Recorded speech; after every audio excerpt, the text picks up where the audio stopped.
the monsters that live in her dreams. Is there anyone out there? 'Cause it's getting harder and harder to breathe. 2 weeks ago, our tragic earth ticked in the aftermath of God's anger. Haiti felt catastrophe shaking in number 7. The death toll is 22,000 and counting. Today, Chile felt the same. Learning to find fear in 8.8. 2 million people have been displaced. I'm sitting at my computer watching the number rise. It feels too much like Haiti, Katrina, Indonesia. It's been 50 years since Chile has been shaken like this one in the 1960s.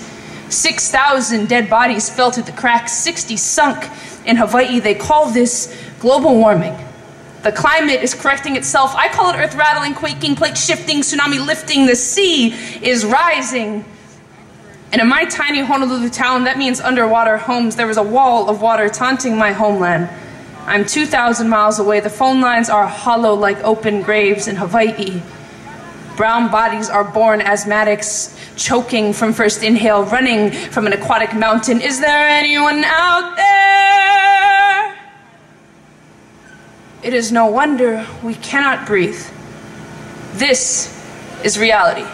Global warming will break the foundation of a community without even shaking the penthouse suites, while the men and women who finance the Earth's deterioration play the role of its savior, sipping martinis in hybrid glass-bottom boats, tallying the brown bodies that float by. This society's roots are sinking in quicksands, our hands above our heads, trying to form prayers for relief funds, hoping the government might soon start funneling money back into education so the next generation, if there is one, will learn how to prevent this from ever happening again, as if the government thinks if we are uneducated, we cannot be ashamed of them.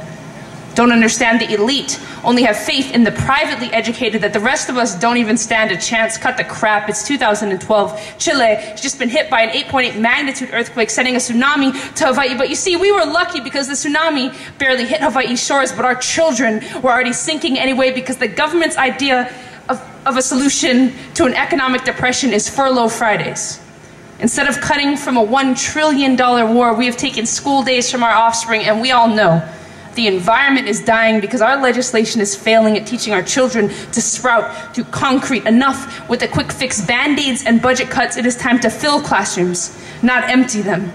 Unloading our brown bodies overseas to fight terrorism will not lighten this island enough to keep it afloat. It is 2012. It is time for a solution. Time to stop counting backwards to Haiti, Chile, Indonesia. Do not let the rhetoric fool you. There is nothing natural about the way we have destroyed our planet. Haiti is just 9/11 from a different angle. We are all our own worst enemies, terrorists dressed as patriots. Look around you. The death toll is rising with the sea level. We are all still counting sinking bodies. It is time to decide who is going to be privileged enough to survive next time. Is there anyone out there? 'Cause it's getting harder and harder to breathe.